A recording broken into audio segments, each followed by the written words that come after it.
Hi guys, before we proceed to this video, we've got something very important to share with you. Neoliberalism, Inequality and Authoritarianism by Professor Jon V. Kofas is available for purchase. You can order it directly from the publisher Little French eBooks or through Amazon. Hello, welcome. One of the most significant developments of the last 10 years is the rise of major demonstrations and protests throughout the global south, but also in the Western countries, including in the United States, as well as in France, for example, in England, of Generation Z. The Generation Z phenomenon, especially since COVID-19 erupted in 2020 and created even more dire socioeconomic conditions throughout the world, this has become a major trend and it is spreading. And one of the reasons it is spreading is because of demographics. Half of the world's population, approximately 4 billion people, are under the age of 30. Generation Z was born somewhere between 1996 and 2012. That's the group we're talking about. So we're talking about people from roughly their mid-teens to late 20s. It just so happens that the global south has a great deal more in terms of percentages of Generation Z population than Western countries.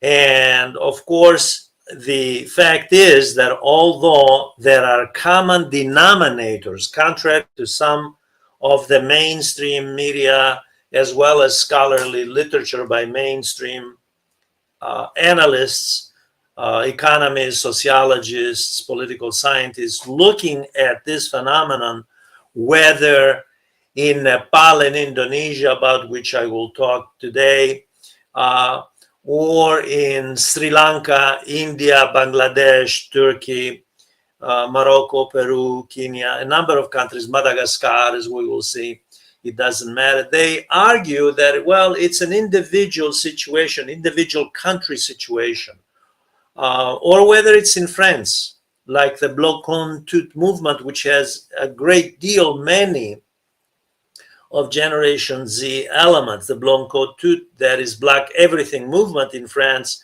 that brought down just recently in the last month, in September, it brought down the prime minister of Emmanuel Macron and they demanded the resignation of the president himself, as well as new elections.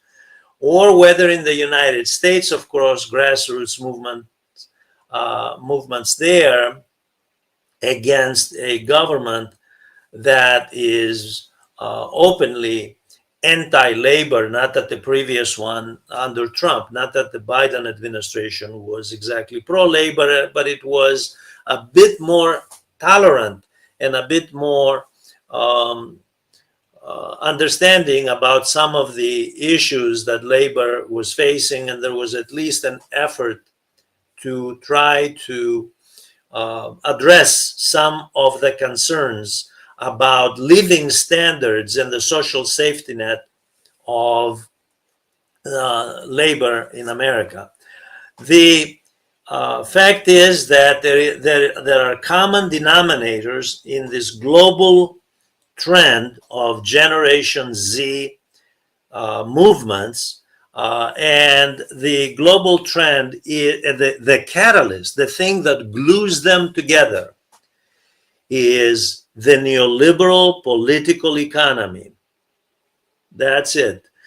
In some cases, that is linked to the militarism of the specific country if that country spends inordinately on defense and is engaged in indirectly in supporting military adventures that are very costly, and takes the money out of the civilian economy at a time that is needed in health and education and housing. The common denominator is neoliberalism, which has resulted on a world scale, whether it is in the United States or in Indonesia or in France or in Kenya, it doesn't matter. It has resulted in what some scholars call, and I agree entirely with his characterization, hybrid authoritarian governments that go through the motions of democracy merely because there are elections, while the policies of those governments are in fact against social justice. Openly, in some cases, they clearly state that the government officials or the head of state herself or himself state they are not in favor of social justice, because social justice entails spending on the social safety net and not on corporate welfare and corporate subsidies and lower taxes on businesses and the wealthy.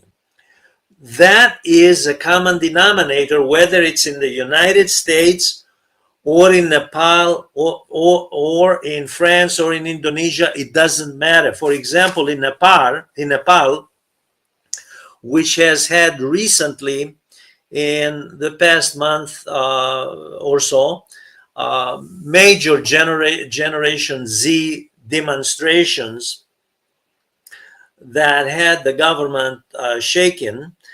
There was privatization, which is at the core of neoliberal policies and recommended by the International Monetary Fund to governments around the world, that they should privatize public assets, including utilities, by the way. That's what Nepal did, engaged in privatization of utilities, water included, which is an abundant resource in Nepal. And the result was interruptions and, of course, costs. So the services of privatization resulted in poorer services and higher costs. This has been, if we look at privatization of public utilities, going back, it doesn't matter whether it's France, it doesn't matter what country it is, or a global south country, this is the result. Higher costs, worse service than what the government provided, despite promises that the private sector can do it better and cheaper, by the way. In Morocco, just recently, with major Generation Z protests, the issue was healthcare, especially for women, as well as substandard education. One of the neoliberal targets is for governments to slash education and healthcare, whether in the United States, by the way, or in Morocco. This is a neoliberal target. Social programs, healthcare and education, universally provided and intended to build a better society, by the way, to have a healthy and an educated society, targeted so that that money from that social safety net can go into the pockets of the richest, which are invariably, let's say, at 10% in many countries, including Morocco. In Peru, the privatization of the pension system, targeting especially Generation Z people, younger people, who would be forced to pay into the private pension system. When you read the mainstream media on what happened in Peru, for example, and why the demonstrations in Peru this is also recent, in September 2025, what happened is the way they explain it is, well, this is pension reform. Reform sounds like a good word. Who doesn't want to reform? reform is something that the person assumes automatically something is bad and it's fixed. Reform means fixing something that's bad, except that it isn't. Neoliberal reform means taking something that works for society and making it much worse, like privatizing pension, especially in a country like Peru, and putting the money, transferring it from the public sector into private funds to buttress the private sector, investment companies. That's the goal. So that too is a neoliberal tactic. In Kenya, Kenya, by the way, also had just recently, again in September, going back, of course, into the summer as well, a regressive fiscal restructuring to line the pockets of the wealthy. Kenya is an East African country. It's a poor country, sub-Saharan Africa country with historically intermittent problems with water, by the way, water shortages. Kenya that has a large percentage of Generation Z population. All of Sub-Sahara, by the way, about a third of the population is in that category. This is a very high percentage in comparison with Western countries, which is roughly 18% on average.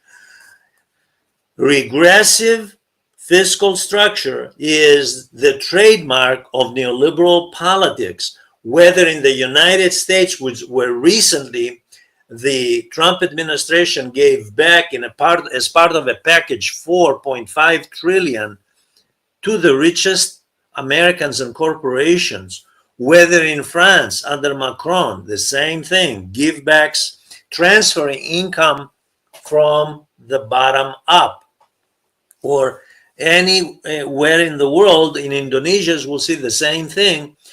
This is what the Generation Z was reacting to in Kenya recently. In Indonesia, the former son-in-law of a long-time dictator for decades in the last part of the 20th century, Suharto,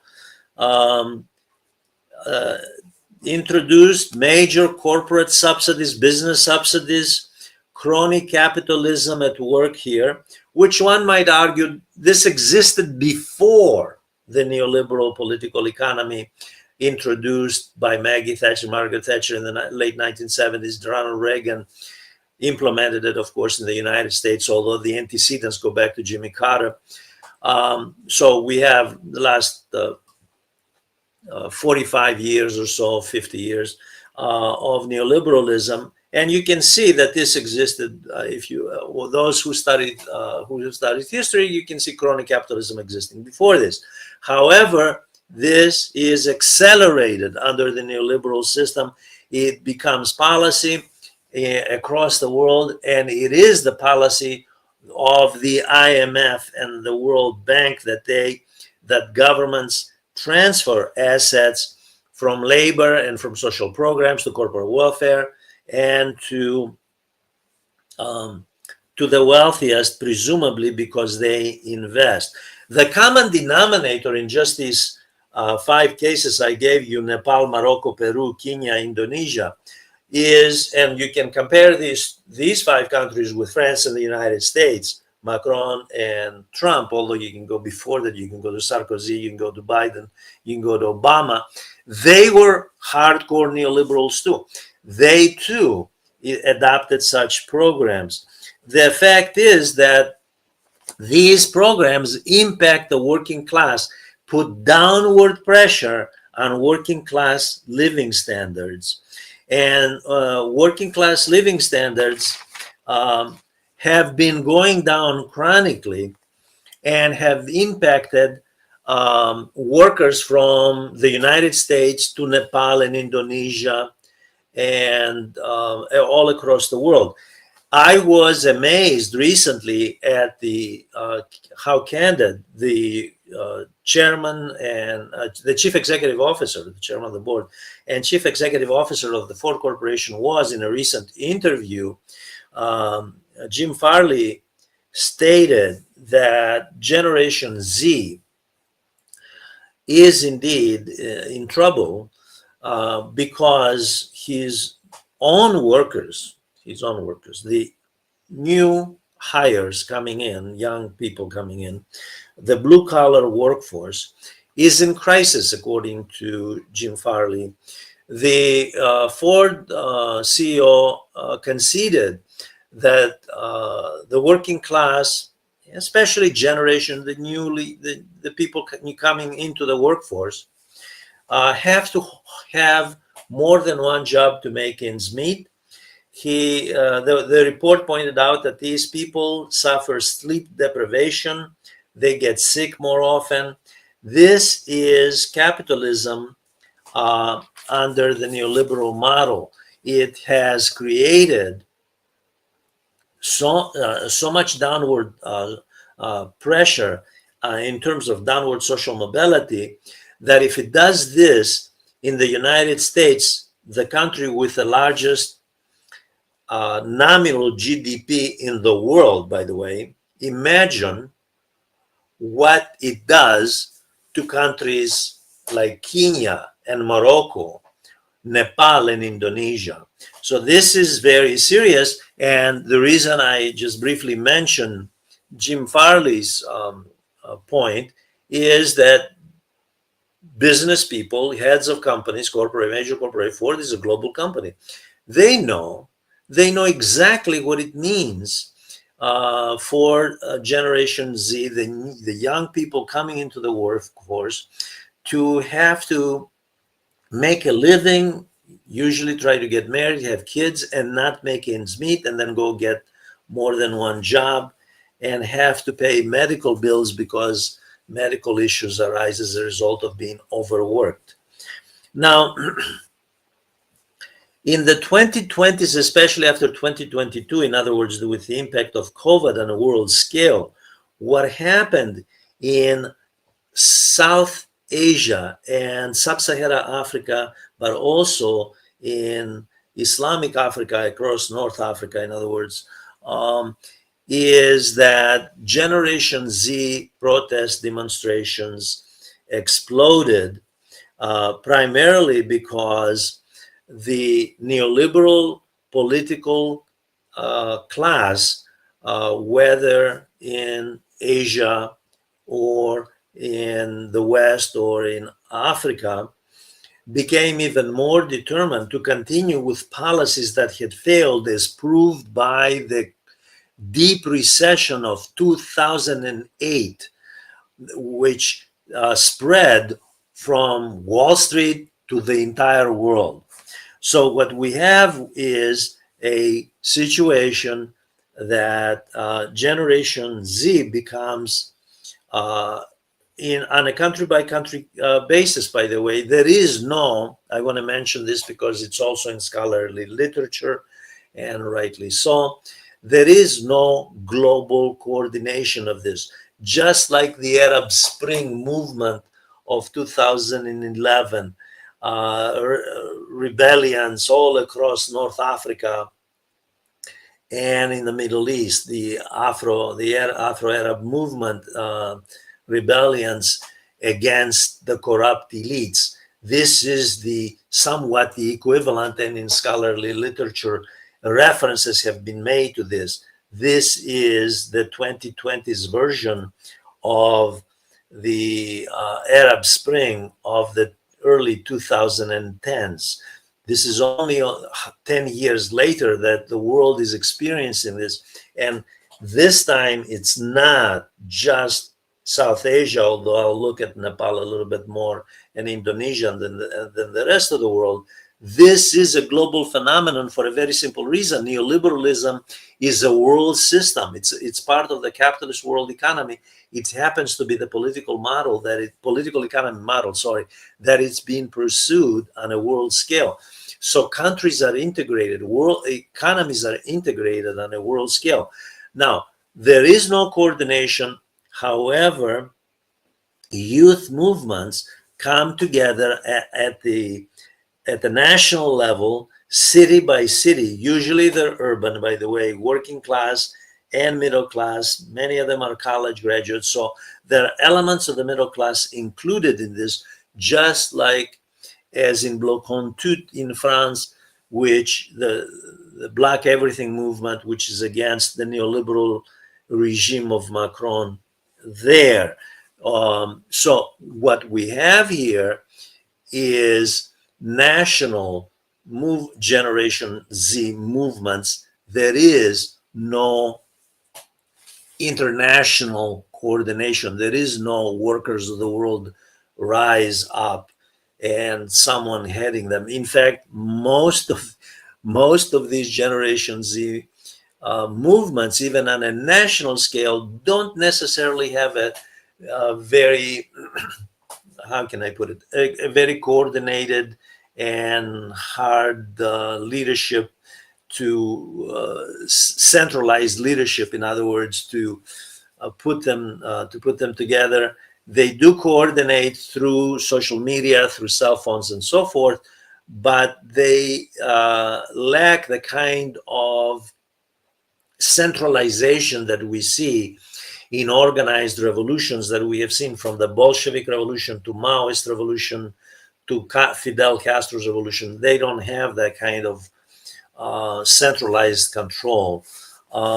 However, the youth movements have common characteristics, and they appeal widely to beyond Generation Z. Although these are Generation Z movements, they appeal to the entire population, because the entire population suffers along with them. It's just that they are young and energetic, and historically, from the French Revolution of 1789 to the European revolutions of 1848, to the Bolshevik Revolution, Mao's, the Cuban Revolution, the Vietnam resistance against colonialism, French and then the US. Usually the young people become involved. Young people are energetic, as Fidel Castro pointed out when he and Che Guevara were fighting to basically liberate the country from US economic control and a dictatorship at the time, Cuban dictatorship, behind which was the United States.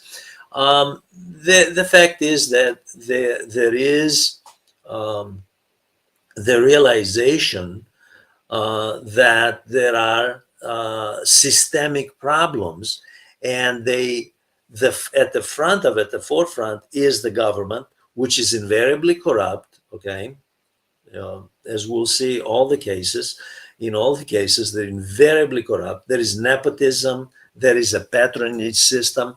Now, again, historically, one could argue, with those of you who have studied, for example, the history, especially of the global South, but even, recently, Sarkozy, even the Western countries, recently Sarkozy went to prison over corruption. So the global South doesn't have monopoly on corruption. On the contrary, the West, and in terms of scale, is far more corrupt, simply because there's much more money to launder, and there is a lot of more drug money, because the Western consumer has more money to buy drugs, illegal drugs. So there's much more illegal activity, and except that the subterranean economy has been mashed into the mainstream economy in a lot of the Western countries. So this is not to say, one other point here is that what we're looking here with the Western world on this issue of the Generation Z is much of the Western world. Let's take the United States. The United States has been undergoing since the 1980s a sort of a slide toward third worldism, which I like to call third worldism, and that is institutionally. Just the most recent speech of the President of the United States and the Secretary of War um, to the generals and the admirals in Virginia is an indication of that when they were asked. These are professional military people. They were trained and they were educated and trained to fight foreign wars. And they were told that the enemy is not out there, it's right here. So the forever war doctrine out there is transferred to the forever war doctrine within the country.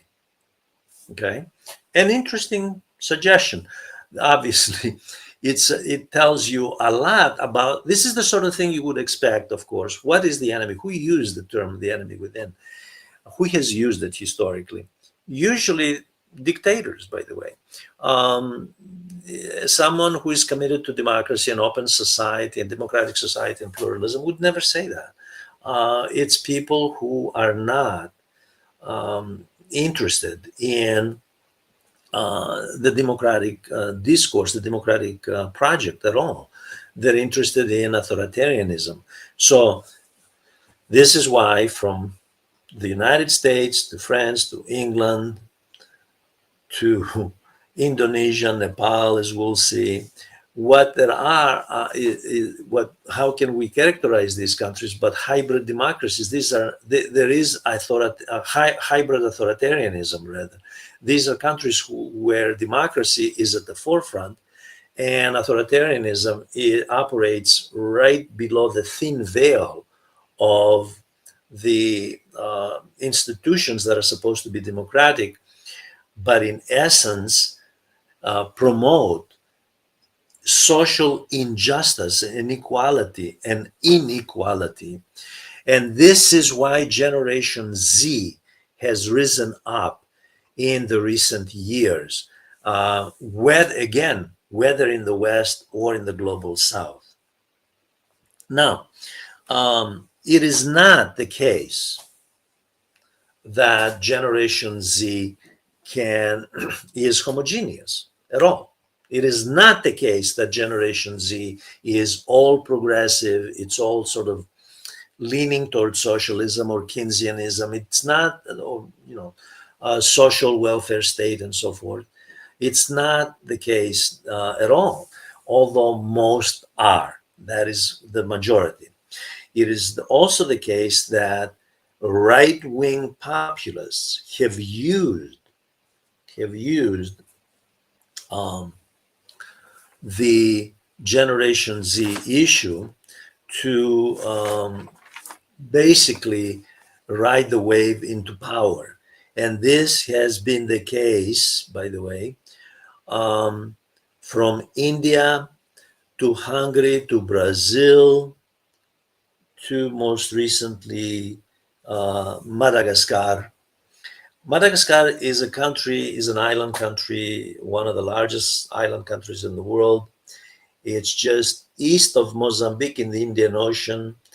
And it is a country where a man, his name is, that's the president, Andry Rajoelina, came from a French Madagascar family, sort of wealthy. He got into politics riding the wave of Generation Z 10 years ago or so, actually longer than that, going back to 2007, I believe. He rode that wave, and bought media outlets and became wealthy and eventually became president. And once president, he adopted neoliberal policies of privatizing assets, lowering taxes on the wealthy, burdening, of course, the working class Madagascar, and finding in recently, this September, just last month, in other words, of 2025, that the population, the younger people under 30, wanted an end to this corruption that this man was pursuing. And there were mass demonstrations. He sent out the police, the security forces. They killed at least 22 people, injured more than 100. The United Nations condemned what was happening in Madagascar. And of course, he had to make some adjustments to make sure that he stays in power. Rajolina just happens to be the richest man in Madagascar. So the policies he was pursuing, the neoliberal policies, just happened to enrich him. He is not the only one, by the way. When we look globally, what we find is that a number of heads of state have come in to government, yes, with some money. They came from money, but then really made enormous amounts of money while in government, using public policy to line their pockets and line the pockets of their cronies, of a patronage system, those who are linked to them. And this is something that Generation Z, of course, has targeted, this kind of corruption where the state is a vehicle for accumulating personal wealth rather than the welfare of all the people.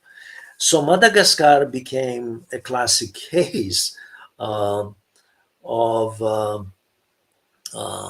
a country that is not so different from Nepal or Indonesia, as we see, but in my view, not so different from France or the United States.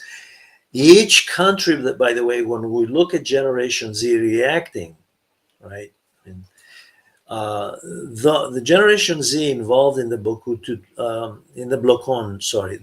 Tut movement, the Black Everything movement, Let's Black Everything movement, literally, that's what it means. Those people have a different set of issues than what the Generation Z of Madagascar or Indonesia has. But the common denominator is the neoliberal model, which calls for this transfer of wealth and use of the state as a vehicle that is subordinate to capital, and it's used to transfer income from the bottom up. This is a very, very, very important point. There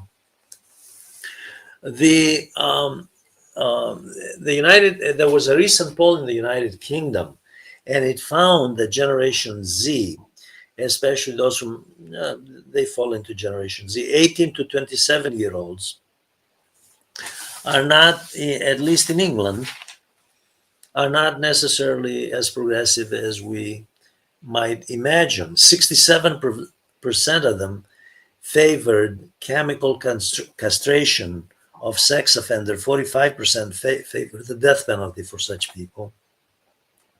33% favored the military dictatorship, and 47%, interestingly enough, favored revolution of some sort, ending the system entirely.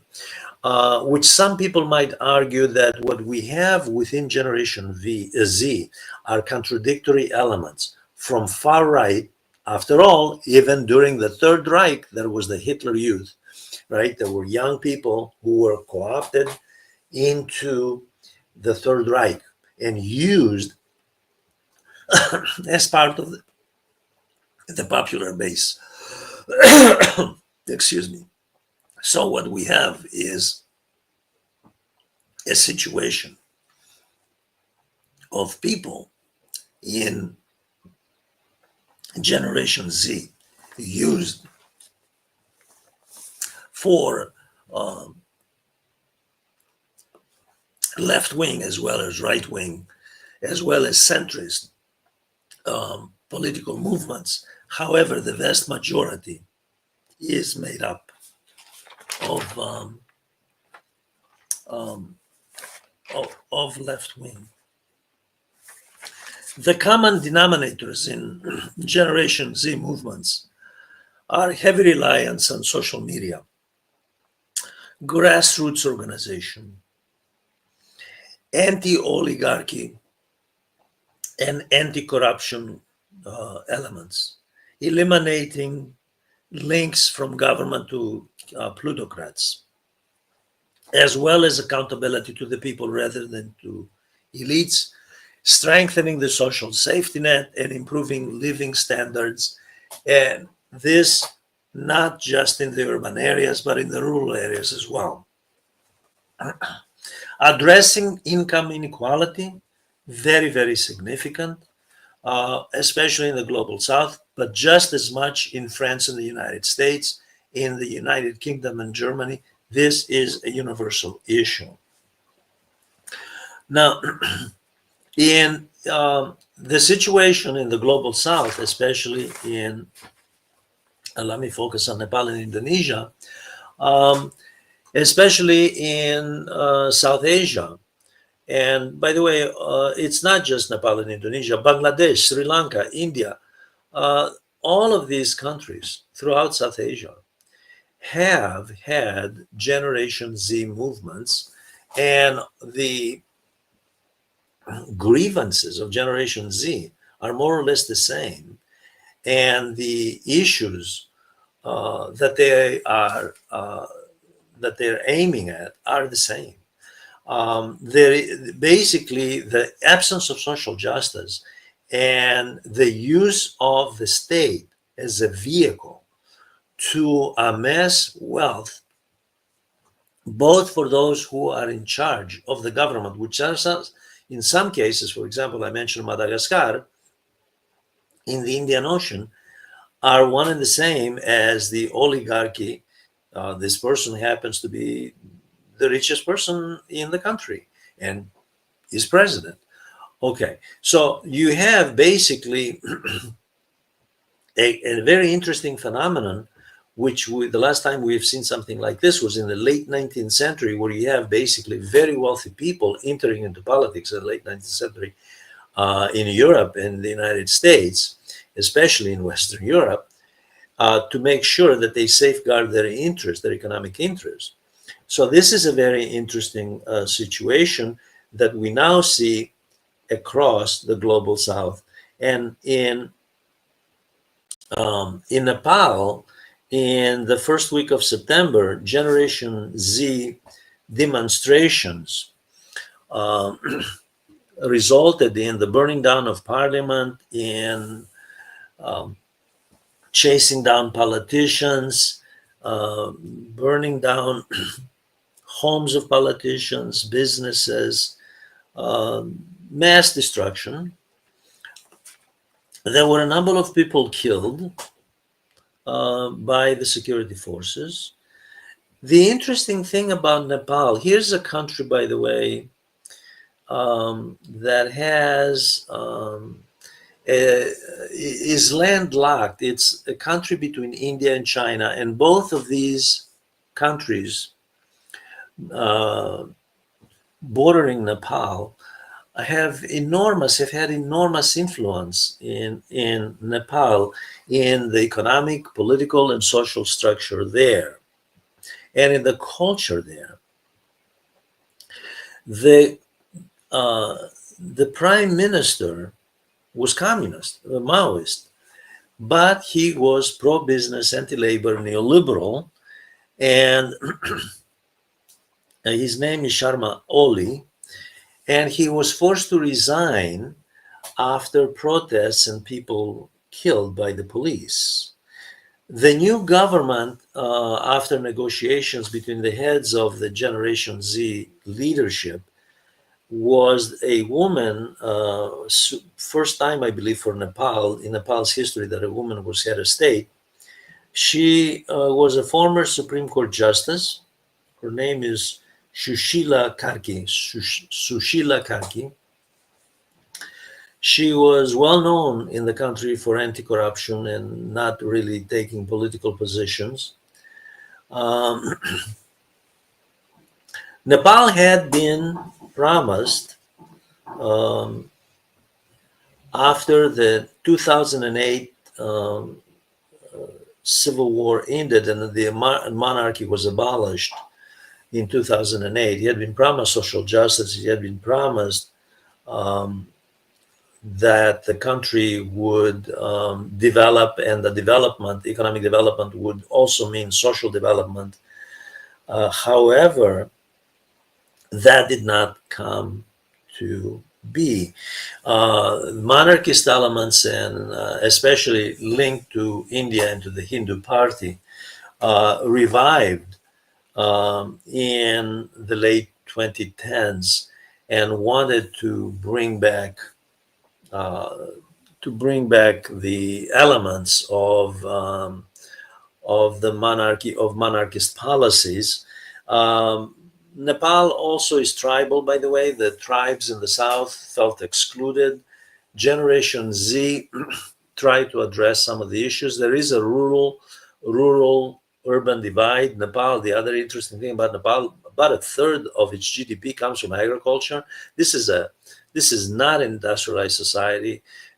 This is a country that has not undergone an industrial revolution, has not moved into the high-tech era at all.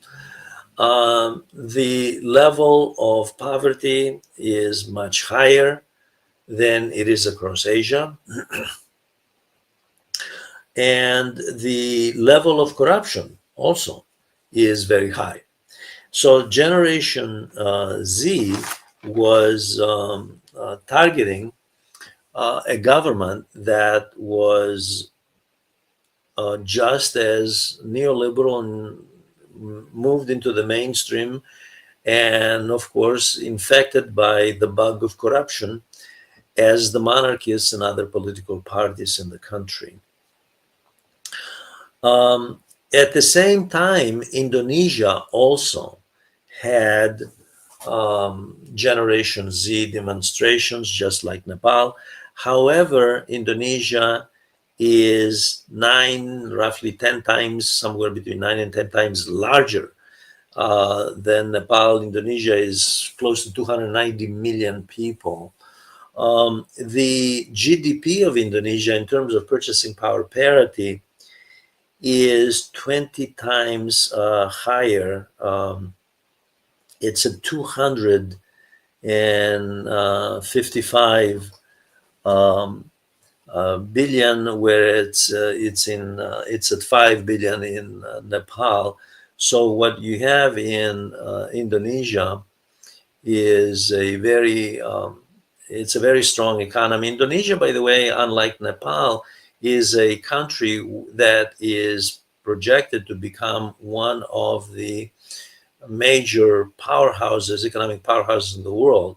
So Indonesia is a major player in the Asian economy, and its prospects are very good for securing a role in the top, in the next 20 years or so, in the top 10 countries in terms of GDP, purchasing power parity measured. This is not the case for Nepal. Yet the problems both in Indonesia and Nepal are very similar. In Indonesia, the person who is president is Prabowo Subianto. Subianto is the former son-in-law of the late dictator Suharto of the second half of the 20th century, who was a dictator and moved into the neoliberal camp under a patronage system, and was reputed very well known for tyranny in that country, repression.